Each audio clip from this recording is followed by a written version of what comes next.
प्यारे दोस्तों, आज हम आपको जिस लड़की की कहानी बताने वाले हैं उसका नाम नाजिया है।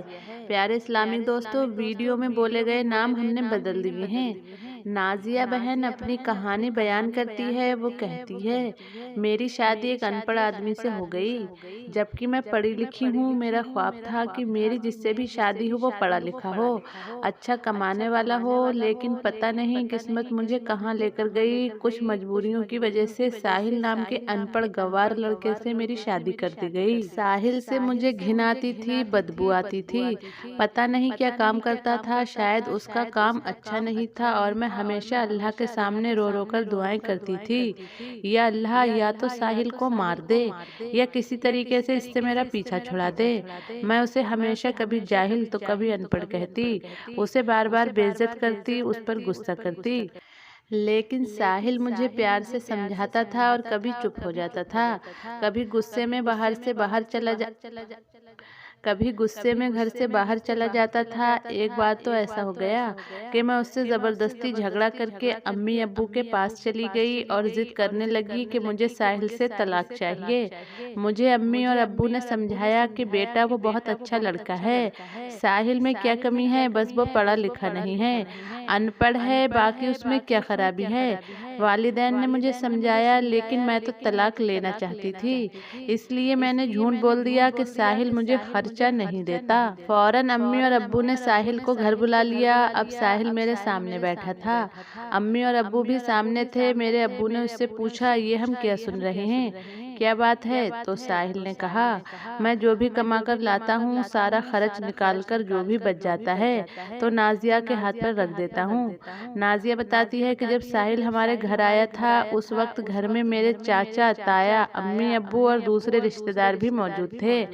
मैंने बात को बढ़ाने के लिए कहा, मुझे 30,000 रुपये महीना चाहिए, सारे खर्च के अलावा। अगर ये शर्त साहिल को मंजूर है तो मैं साहिल के साथ जाने के लिए तैयार हूँ।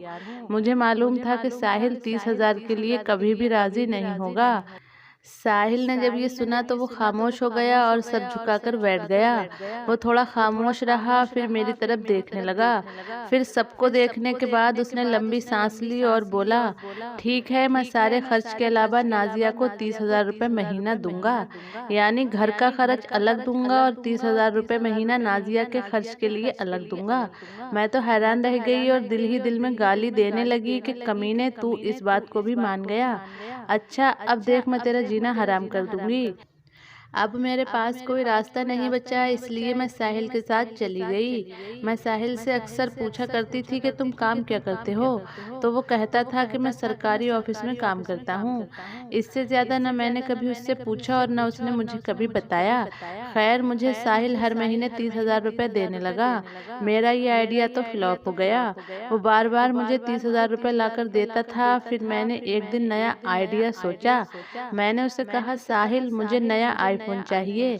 मैं तो बस साहिल को तंग करना चाहती थी ताकि मुझसे तंग आकर और परेशान होकर वो मुझे तलाक दे दे। मैंने जब साहिल से आईफोन की मांग की तो वो मुस्कुराने लगा और कहने लगा, नाजिया, मैं लाकर दूंगा तुम्हें आईफोन, तुम परेशान ना हो, बस मुझे छोड़कर जाने की बात मत किया करो। तुम जो कहोगी मैं वो करने के लिए तैयार हूँ। नाजिया बताती है, लेकिन मुझे तो उससे पीछा छुड़ाना था, तो मैं कभी खाने में मिर्ची ज़्यादा डाल देती थी, कभी नमक ज़्यादा डाल देती थी, और वो बेचारा बाहर से आता था, खाना खाता था और बिल्कुल बेहोशी की तरह सो जाया करता था। न जाने कौन सा काम करता था जो इतना थक जाता था। जितनी मुझे उससे नफरत थी, उससे उससे ज़्यादा मुझसे मोहब्बत थी। फिर एक दिन ये हुआ कि मैं अपनी दोस्त के साथ कार में बैठकर शॉपिंग के लिए जा रही थी। जब हम एक बस अड्डे के पास से गुजर रहे थे तो मैंने जो नज़ारा देखा, जो मंजर देखा, वो देखकर मैं बेजान हो गई। ऐसा लगा मेरे अंदर से रूह निकल गई। वो साहिल जिससे मैं नफरत करती थी, जिसको मैं जाहिल और अनपढ़ कहती थी, जिसको मैंने कभी प्यार से खाना तक नहीं दिया, जिसका मैंने कभी हाल तक नहीं पूछा, जिसे मैं इंसान ही नहीं समझती थी, जिसे मैंने अब तक कबूल ही नहीं किया था, वही साहिल सर पर बोझ उठाए और किसी का सामान उठाए बस्ते ऊपर डाल रहा था। और वो ये काम बार बार कर रहा था। मैं खड़ी होकर बहुत देर तक ये नज़ारा देखती रही। वो लोगों के हाथ से बैग लेता, सामान लेता और उठाकर बस पर रखता। मैं 1 घंटा खामोशी से छुपकर उसे देखती रही और वो 1 घंटे में 1 मिनट के लिए भी नहीं रुका। इतने में एक शख्स ने बड़ी बेइज्जती के साथ साहिल से कहा, जल्दी से उठा, ये सामान हमारी गाड़ी में रख, गाड़ी जाने वाली है। मैंने देखा कि साहिल के पैर कांप रहे थे, शायद उसे भूख लगी थी। उसके हाथ में रोटी का रोल था। साहिल खा भी रहा था और सामान भी उठा रहा था। मैं कुर्बान जाऊं, मेरे साहिल मेरे लिए किन किन हालात से गुजर रहा था, कैसा दुख सह रहा था। मैं आंखों में आंसू लिए वो सब मंजर देखती रही। फिर थोड़ी देर में उसका काम खत्म हो गया तो वो एक दुकान के सामने जमीन पर बैठ गया। मैं सोचने लगी, साहिल सारा दिन ये काम करता है, यहाँ पर दर्द सहता है और रात को आकर मेरी बातें सुनता है। ये सब देखकर मेरा दिल बदल गया, मेरे दिल की दुनिया बदल गई। अल्लाह ने मेरे दिल की दुनिया ही बदल दी। मैं बिना किसी को बताए, बिना कुछ खरीदे घर वापस लौट आई और आकर बहुत रोई। नाजिया बताती है, साहिल को पुलाव बहुत पसंद था तो मैंने पुलाव बनाया।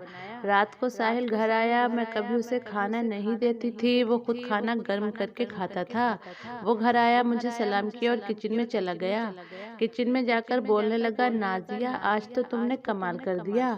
1 साल के बाद मैंने साहिल के लिए पुलाव बनाया था और परोसा भी था। साहिल मेरे सामने बैठकर वो पुलाव खा रहा था और मैं साहिल की तरफ देखे जा रही थी और दिल में ये सोच रही थी कि मेरा साहिल मेरे लिए कितना दर्द सहता है और मुझे बताता तक नहीं, और मैं उसे कितनी तकलीफें देती हूँ, मगर उसकी जुबान पर कभी शिकवा भी नहीं आता। आज मुझे साहिल पर बहुत प्यार आ रहा था। दिल चाह रहा था कि उसके सीने से लिपट कर रोऊं, उससे माफी मांगूं, लेकिन समझ में नहीं आ रहा था कि मैं आगाज कैसे करूं। साहिल ने खाना खाया और खाना खाने के बाद जेब में हाथ डाले और पैसे निकाले और कहने लगा, नाजिया ये लो तुम्हारे 30,000 रुपए। मैं चीख चीख कर रोने लगी। मैंने साहिल के पाँव पकड़ लिए, उसको चूम लिया और कहने लगी कि साहिल कुछ नहीं चाहिए, मुझे कुछ नहीं चाहिए, मुझे पैसे नहीं चाहिए, मुझे आईफोन भी नहीं चाहिए। साहिल ये सब कुछ देखकर हैरान था। वो सोच रहा था मुझे क्या हो गया है। साहिल ने मेरा हाथ थामा और कहने लगा, नाजिया अगर ये पैसे कम हैं तो टेंशन ना लो, मैं लाकर और दे दूंगा, बस मुझे छोड़कर जाने की बात मत किया करो। मैं तुमसे बहुत प्यार करता हूँ, मैं खुद को तुमसे दूर नहीं कर सकता।